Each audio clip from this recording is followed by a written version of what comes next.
ये कहानी है आज से कुछ साल पहले की।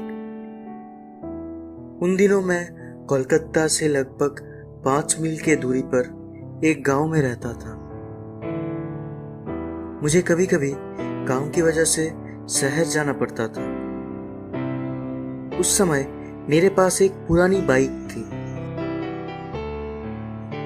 उसे लेकर मैं सुबह सुबह निकल जाता था और दोपहर तक लौट आता था।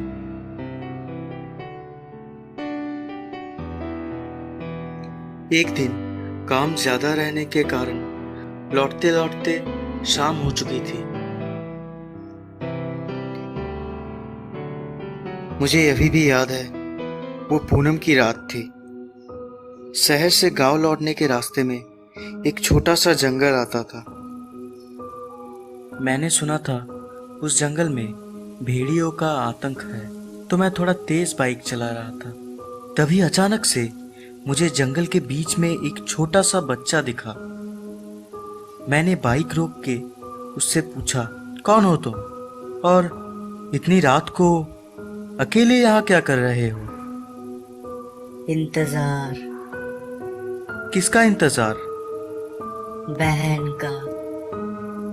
पर मैंने तो जंगल के रास्ते में किसी लड़की को नहीं देखा, तो इसीलिए मैंने उसको कहा, आते समय मैंने किसी लड़की को नहीं देखा, तुम मेरे साथ चलो, शायद आगे तुम्हारी बहन मिल जाए।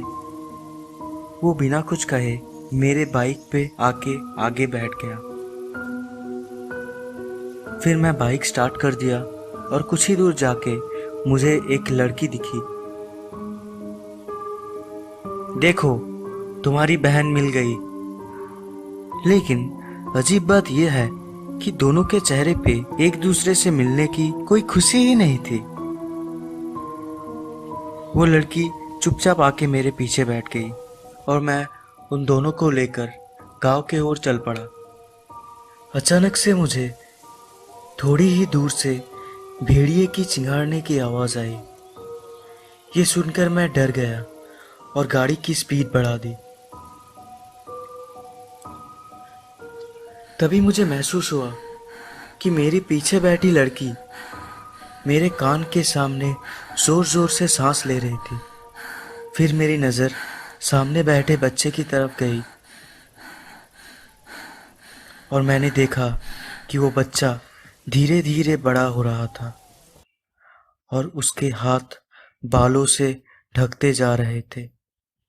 डर के मारे मेरे हाथ कांपने लगे और मैं बाइक के साथ गिर पड़ा।